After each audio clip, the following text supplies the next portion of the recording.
I want to welcome everyone to the Atlanta Step Up Society book study. Change your thinking, change your life. All right? Let's open with a moment of silence and the serenity prayer. Serenity prayer. God, grant me the serenity to accept the things I cannot change, the courage to change the things I can, and the wisdom to know the difference. Tonight, I have a desire, and I to do a lot more reading tonight because I'm kind of getting excited about going into the step work. And I always get like this, but I really want to go through a lot of pages, but I'm not in charge. You know, if we get where we are, then we're just going to be where we are. Like I was saying earlier, we're going into the house cleaning steps. That's step 4 through 9. All right? And me, myself personally, I don't think that it doesn't matter what fellowship that you claim as your home or whatever. When it comes to working the step, the 4th step don't ask you what fellowship that you're in. It asks you to admit to your, make a search and fill as moral inventory of ourselves. It has nothing to do. It don't ask you to log in and give a password to do anything.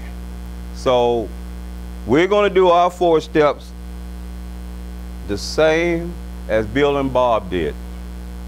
Now here's the mystery. It's not a secret.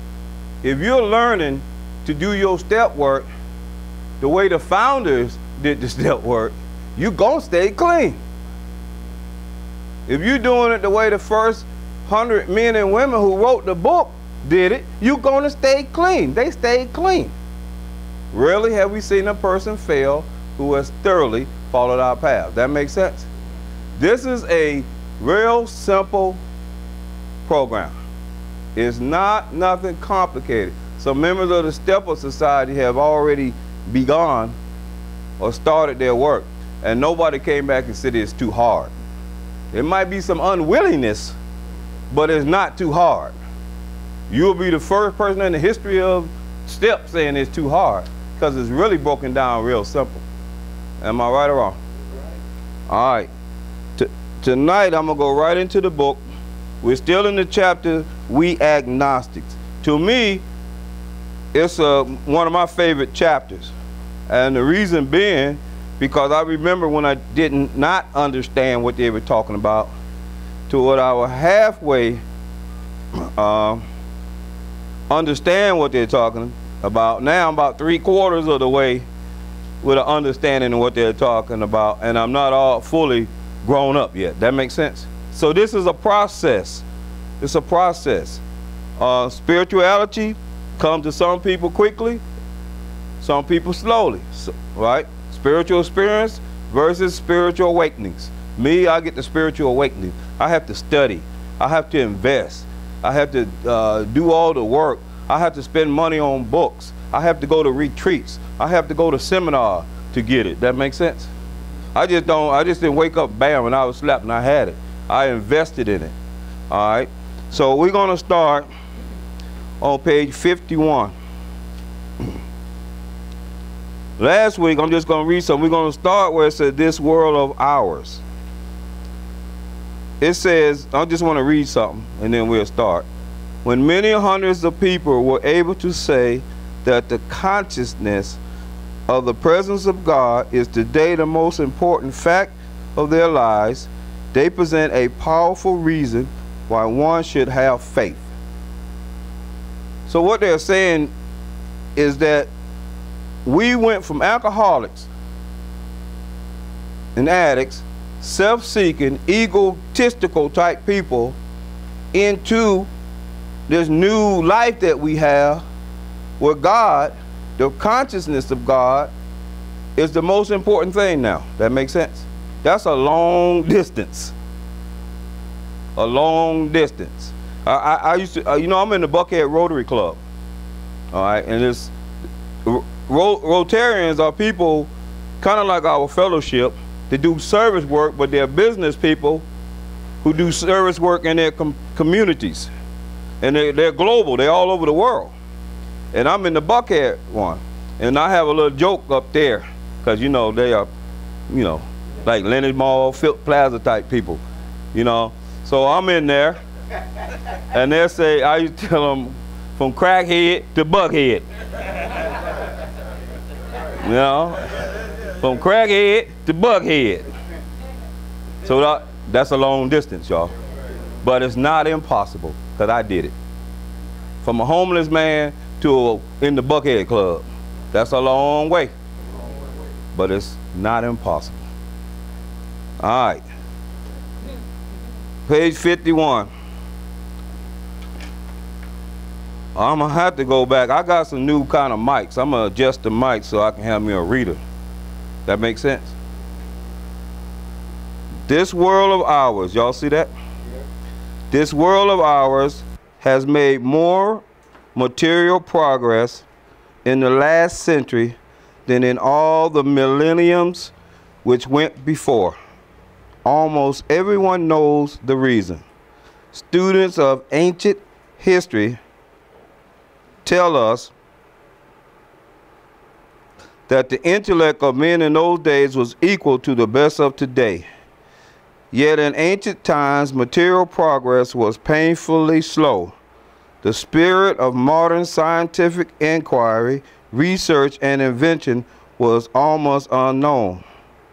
In the realm of the material, men's mind were fettered by superstition, tradition, and all sorts of fixed ideals.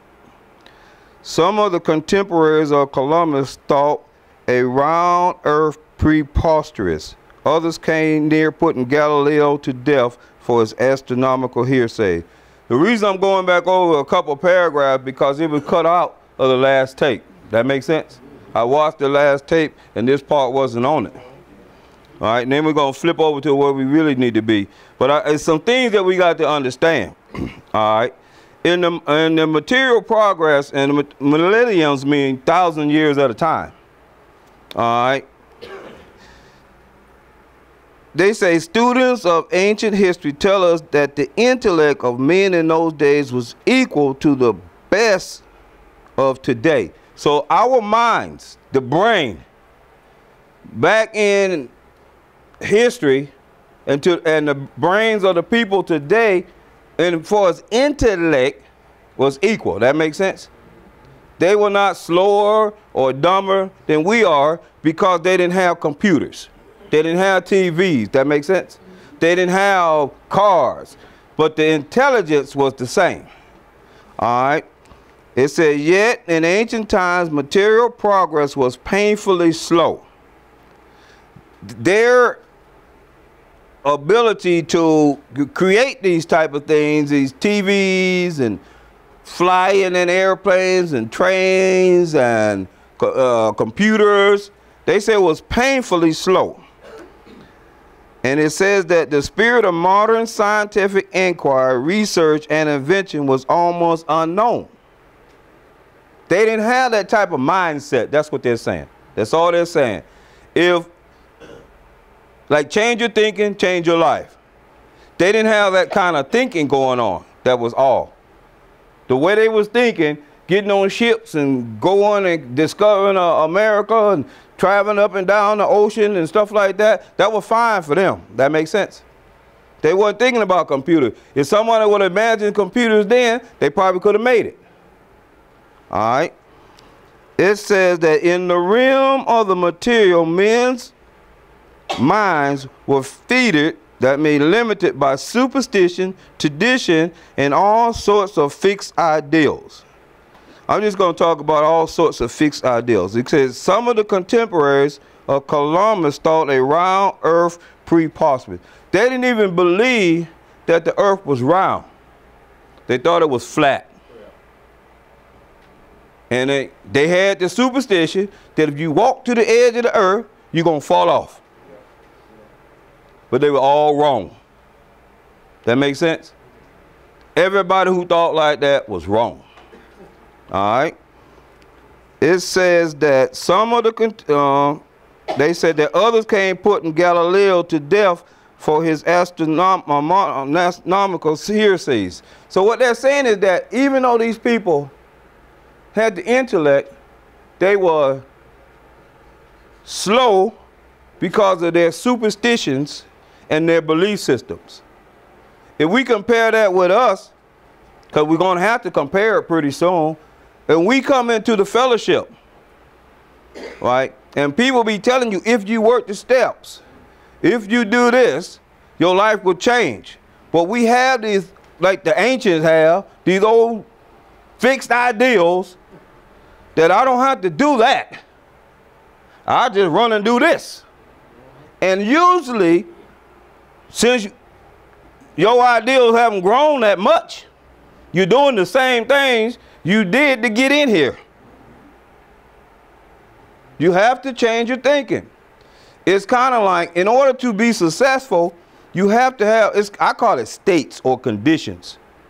I create different conditions of the life that I like to live that's above or higher than where I am now. That makes sense?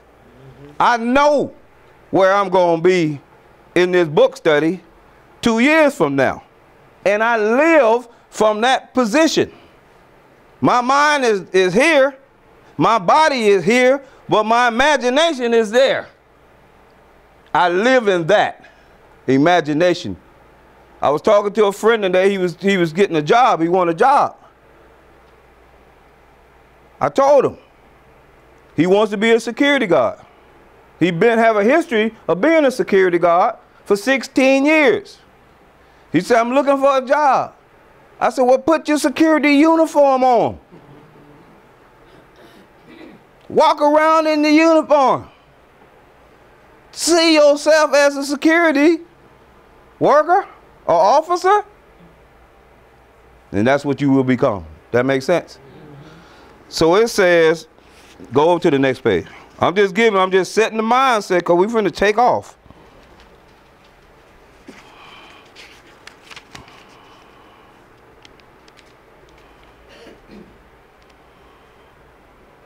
All right, let's go to page 53. Now you got the idea about the different sets of minds, right?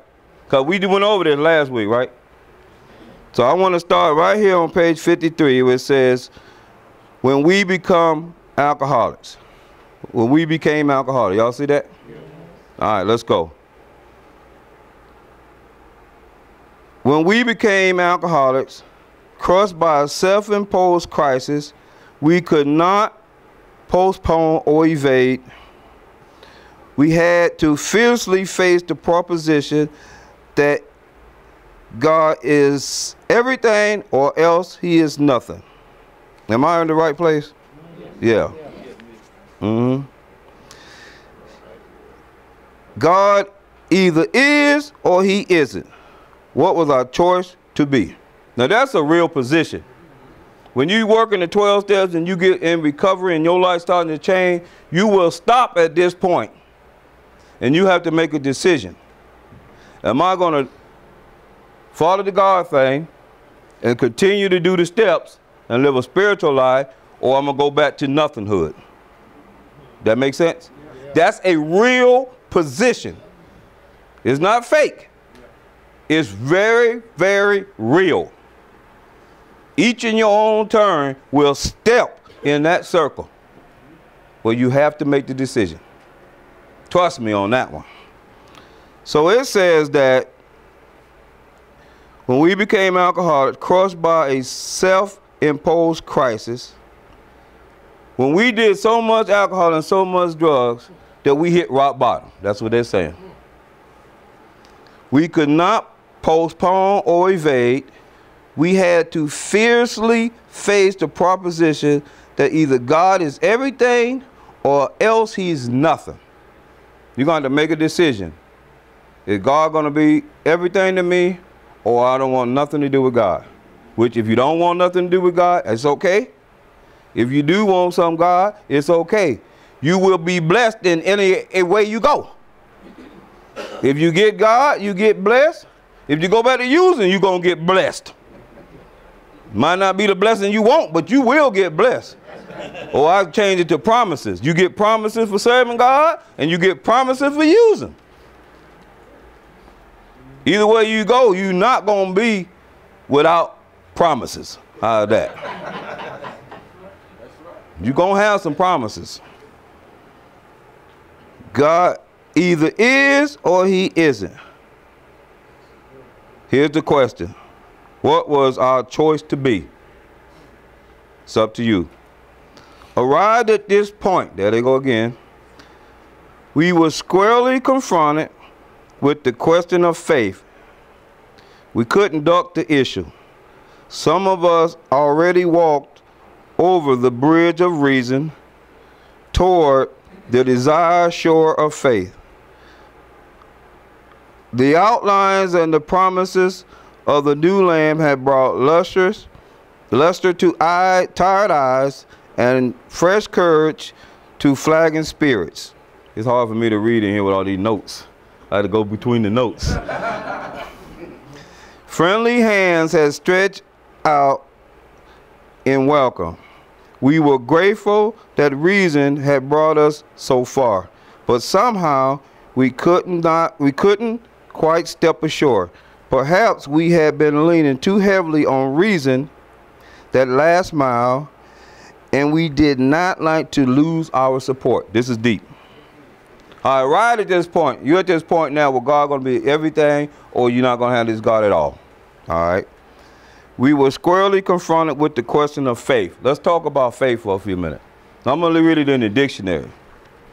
Something you got to know. Because we're going to talk about faith for the rest of the hour.